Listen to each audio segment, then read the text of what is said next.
Bloody सत्य के एक और दिल धड़ा देने वाले एपिसोड में आप सभी लोगों का बहुत बहुत स्वागत है दोस्तों। मैं निखिल आज आप लोगों के सामने एक ऐसा खतरनाक वीडियो लेकर आया हूं जिसके बारे में आपने कभी सोचा भी नहीं होगा। जी हाँ दोस्तों, आज का मेरा ये वीडियो डरावना तो नहीं लेकिन एक ऐसी सत्य घटना पर आधारित है, एक ऐसे सत्य पर आधारित है जिससे हम कभी मुकर नहीं सकते। एक ऐसा सच जो कि हिंदू धर्म से बहुत ज्यादा रिलेट करता है और वो सत्य है कलयुग का। जी हाँ दोस्तों, ये वीडियो मेरा अब तक का सबसे हाईएस्ट डिमांडिंग वीडियो रहा है। बहुत सारे लोगों ने मुझे डीएम में, बहुत सारे लोगों ने मुझे कमेंट सेक्शन में इस वीडियो को बनाने के लिए फोर्स किया है और आप लोगों के प्यार के वजह से ही मैंने इस वीडियो के लिए बहुत अच्छी रिसर्च की और आप लोगों के सामने ये वीडियो लेकर आया हूँ। और आज का ये टॉपिक है कि कौन है राक्षस कली, कौन है कल की देवता और कैसे वो रिलेट करते हैं सीधे सीधे हमारे कलयुग से।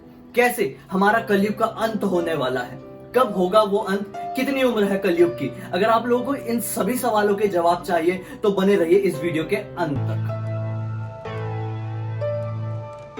दोस्तों, हमारे ब्रह्म पुराण के हिसाब से भगवान ब्रह्मा की दो संतानें थी, एक का नाम था धर्म और एक का नाम था अधर्म। दरअसल धर्म ने हमारे ब्रह्मांड में आने के बाद सतयुग, त्रेता युग और द्वापर युग में रहकर पूरी तरह से उनका संचालन किया। लेकिन जैसा ही कलयुग आया तो धर्म का सिर्फ 1/4 अंश ही इस दुनिया में रहा और इसी कलयुग में अधर्म के वंशज जिसका नाम था कली, उसका राज हो गया। दरअसल इस कहानी की शुरुआत होती है आज से लगभग कई हजारों साल पहले। कहा जाता है कि कलयुग की शुरुआत भगवान कृष्ण की मृत्यु के साथ ही हो गई थी और उसी समय एक ऐसा पल आया था, एक ऐसा क्षण आया था जिस समय सूर्य, पृथ्वी और पूरे के पूरे पांचों ग्रह एक साथ 0 डिग्री पर आ गए थे। और ये कहा जाता है, आर्यभट्ट ने भी इस बात को सिद्ध किया था कि यह हुआ था 3102 ईस्वी पूर्व और उसी समय से कलयुग की शुरुआत हो गई। दरअसल महाभारत का युद्ध जीतने के बाद पांडवों ने अपना शासन और आर्यव्रत की पूरी भूमि अपने वंशज राजा परीक्षित को सौंपी और स्वर्गलोक की तरफ आगे बढ़ गए। श्री कृष्ण के गौलोक जाने के बाद और पांडवों के स्वर्गलोक जाने के बाद इस दुनिया में लगभग धर्म खत्म ही हो चुका। राजा परीक्षित अपनी पूरी की पूरी सत्ता पूरी दुनिया में जमा चुके थे और फिर एक बार माता पृथ्वी ने गाय का रूप धारण किया और एक नदी के किनारे उदास होकर घूमने लगे। लेकिन जैसे ही धर्म की नजर उस गाय पर पड़ी तो वो समझ गए कि हो ना हो ये कोई दिव्य शक्ति है, ये कोई दिव्य गाय है। और थोड़ी ही देर बात करने के बाद वो समझ गए कि ये धरती माता है। तब धरती माता ने उन्हें ये बताया कि मैं श्री कृष्ण के जाने के बाद बहुत उदास हूँ। ऐसा लगता है कि भगवान ने मेरे ऊपर से अपने चरण उठा दिए हैं, मैं भगवान से फिर से मिलना चाहती हूँ। तब उन्हें धर्म कुछ समझा ही रहे थे, तब अचानक से राक्षस कली एक शूद्र का रूप लेकर वहां पर उपस्थित हो गया और माता को मारने लगा। जैसे ही राजा परीक्षित की नजर उसके ऊपर पड़ी तो राजा परीक्षित ने अपनी तलवार निकाली और तलवार निकालने के बाद वो अपने असली रूप में आया। जब राजा परीक्षित उसके ऊपर तलवार मारने ही वाले थे तो उसने राजा परीक्षित से बहुत ज्यादा माफी मांगी और उसने राजा परीक्षित को सारी की सारी कहानी बताई कि वो इस दुनिया में क्या कर रहा है, वो इस कलयुग में क्या कर रहा है। और वो कहानी ये थी कि जब समुद्र मंथन हो रहा था तो उस समय भगवान विष्णु ने मोहिनी का रूप धारण किया था और समुद्र मंथन देवताओं के जीतने के बाद लगभग सारे असुरों को इस दुनिया से खत्म कर दिया गया, राहु का गला काट दिया गया। लेकिन सिर्फ कली ही एक ऐसा राक्षस था जो किसी और का रूप धारण कर सकता था और उस समय कली ने यही किया था। उस समय कली ने एक साधारण आदमी, एक साधारण मनुष्य का रूप धारण कर लिया था और इसलिए वो सारे असुरों के विनाश के बाद भी बच गया। लेकिन जब ये बात भगवान विष्णु और भगवान शंकर को पता चली तो वो दोनों इसके ऊपर बहुत ज्यादा नाराज हुए और फिर उसे ये आदेश दिया गया कि जब कभी भी कलयुग की शुरुआत होगी तो वो तुम्हारा युग होगा और सिर्फ तुम उसी युग में रह सकते हो। उस युग से पहले तुम इस धरती में प्रवेश नहीं कर सकते। असुर कली ने उनकी बात पूरी तरह से मानी और वहां से विलुप्त हो गई। कहा जाता है कि कली की पत्नी कोई और नहीं, माता लक्ष्मी की बहन अलक्ष्मी थी। अलक्ष्मी कहा जाता है कि इस दुनिया में गरीबी का एक कारण होता है जो दरिद्रता की माता होती है। फिर राजा परीक्षित के सामने राक्षस कली ने हाथ जोड़ते हुए जीवन दान का निवेदन किया। राक्षस कली ने उनसे ये कहा कि ये तो कलयुग है, मेरा युग है, आखिर आप ही बताइए मैं जाऊं तो जाऊं का। उस समय राजा परीक्षित ने कली से ये कहा कि इस दुनिया में जितनी भी नशीली वस्तु है, इस दुनिया में जितनी भी अधर्म वाली जगह है, वहीं पर तुम्हारा वास होगा। लेकिन उनकी ये बात से कली सहमत नहीं हुआ। कली ने उनसे ये कहा कि आप हो सके तो मुझे एक और जगह दे दीजिए, ये जगह मेरे लिए कम पड़ जाएगी। तो राजा परीक्षित ने बिना सोचे समझे उसे सोने में रहने का आदेश दे दिया। और फिर कहा जाता है कि कलयुग में जहाँ ज्यादा सोना होता है वहां पर ही असली पाप होता है। जिसके घर ज्यादा धन होता है, जिसके घर ज्यादा सोना होता है, उसी के घर आए दिन विपदा आती रहती है, कलेश होता है, कोई भी सुखी नहीं रहता। ऐसे घर में जो लोग बहुत ज्यादा धनी होते हैं, क्योंकि उनकी पूरी जिंदगी अपने परिवार के साथ नहीं, सिर्फ धन कमाने में और उसको खर्च करने में ही निकल जाती है। वो इस दुनिया के, वो इस भगवान के बनाए हुए संसार के सुख भोग ही नहीं पाते। उनका सिर्फ एक ही लक्ष्य रहता है दुनिया में कि पैसे कैसे कमाना है और इसे कैसे खर्च करना है। राक्षस कली बहुत ही समझदार था। वो राजा परीक्षित के इस आदेश से बहुत ज्यादा खुश हुआ और फिर उसने अपना बसेरा तुरंत ही दुनिया में जितने भी सोने थे उनमें बसा लिया। और फिर सबसे पहले उसका घर बना राजा परीक्षित का ही सोने का मुकुट। उसके बाद राजा परीक्षित एक बार एक साधु से कुछ सलाह लेने के लिए गए और उसी समय राक्षस कली उनके ऊपर हावी हो गया, क्योंकि उस समय उन्होंने अपने सोने का मुकुट पहना हुआ था।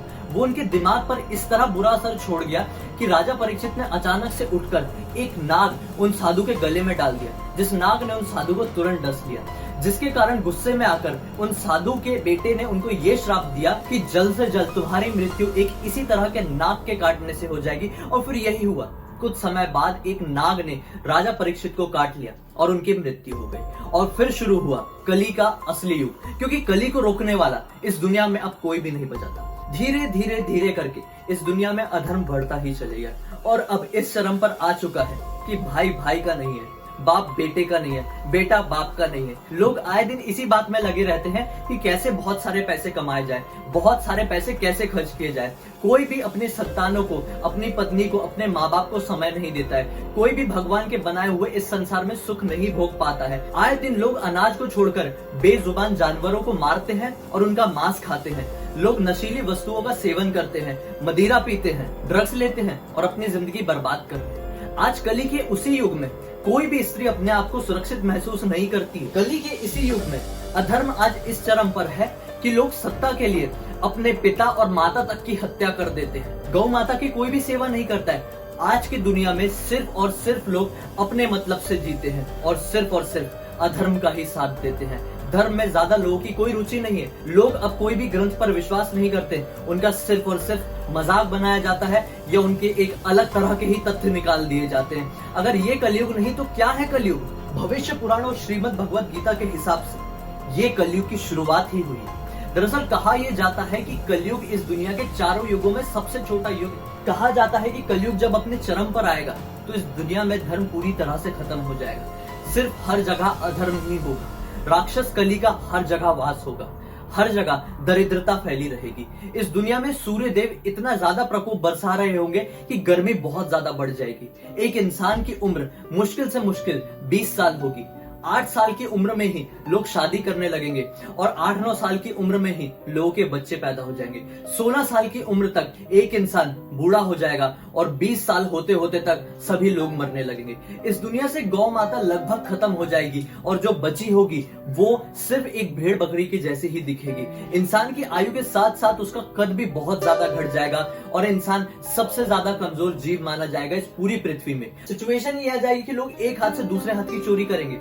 पति पत्नी के धर्म का कोई भी पालन नहीं करेगा। माँ बाप पर विश्वास नहीं किया जाएगा, उन्हें मारा जाएगा। गौ माता की कोई भी इज्जत नहीं की जाएगी। इस दुनिया में सिर्फ और सिर्फ पाप, नशा और दरिद्रता ही बचेगी। जब अधर्म इतना ज्यादा बढ़ जाएगा तो गंगा नदी और राम गंगा नदी के बीच में स्थित एक गांव में जन्म होगा भगवान कल्कि का। दरअसल माना यह जाता है कि भगवान कल्कि भगवान विष्णु के 10वें अवतार है। भगवान कल्कि का रूप कुछ इस तरह से होगा। वो दिखने में गोरे होंगे। वो एक सफेद घोड़े पर सवार रहेंगे जिनके हाथों में 2 तलवार रहेगी। लेकिन जब उनको गुस्सा आएगा तो उनका शरीर पूरा की पूरा काला पड़ जाएगा और वो इसी रूप के साथ राक्षस का विनाश करेंगे और इस कलयुग को फिर से सतयुग की ओर ले जाएंगे। माना यह जाता है कि भगवान विष्णु के यानी भगवान कल्कि के इस रौद्र अवतार से वही लोग बच पाएंगे जो सिर्फ और सिर्फ धर्म का ही साथ दे रहे होंगे। इस दुनिया के अंत के दिन भगवान सूर्य नारायण के 12 रूप इस पृथ्वी को दिखाई देंगे और उनके तेज की वजह से इस दुनिया में गर्मी इतनी ज्यादा बढ़ जाएगी कि पूरे के पूरे 7 समुद्र एक साथ सूख जाएंगे, सारे जंगल सूखे पड़ जाएंगे और फिर तुरंत ही इस दुनिया से पूरे के पूरे जीवों का नाश हो जाएगा और 12 साल तक सिर्फ और सिर्फ बारिश होती रहेगी। और फिर बारिश खत्म होने के बाद ही नए जीवों की उत्पत्ति इस दुनिया में होगी और फिर से इंसानियत जन्म लेगी और इसी तरह का चक्र फिर से शुरू हो जाएगा। दोस्तों, आप लोगों को मेरा ये वीडियो कैसा लगा कमेंट सेक्शन में बताइए और इस वीडियो को अपने बुजुर्गों के साथ, अपने फैमिली मेंबर्स के साथ जरूर शेयर करें और अपने फ्रेंड्स के साथ भी शेयर करें, ताकि सभी लोगों को हमारे हिंदू ग्रंथों की अच्छे से जानकारी हो सके, ताकि सभी लोगों को यह पता चल सके कि इस दुनिया का अंत कैसे होगा, हमारे ग्रंथों में इस बात का कैसे जिक्र है। मेरे साथ इसी तरह से बने रहिए और मेरे चैनल को सब्सक्राइब कर दीजिए अगर अब तक आपने नहीं किया है तो। अगर आप लोगों के मन में कोई भी ऐसे टॉपिक उठते हैं जिसके ऊपर आप चाहते हैं कि मैं वीडियो बनाऊं, तो उन टॉपिक को आप मुझे इंस्टाग्राम में डीएम कर सकते हैं। मैं अपनी इंस्टाग्राम आईडी अपने डिस्क्रिप्शन बॉक्स में जरूर डाल दूंगा, आप अपने सुझाव उसमें जरूर भेजिए और जाते जाते बेल आइकन को भी दबा दीजिए ताकि मैं जब भी नए वीडियोस लाऊं आप लोगों तक उसकी नोटिफिकेशन मिल जाए। धन्यवाद।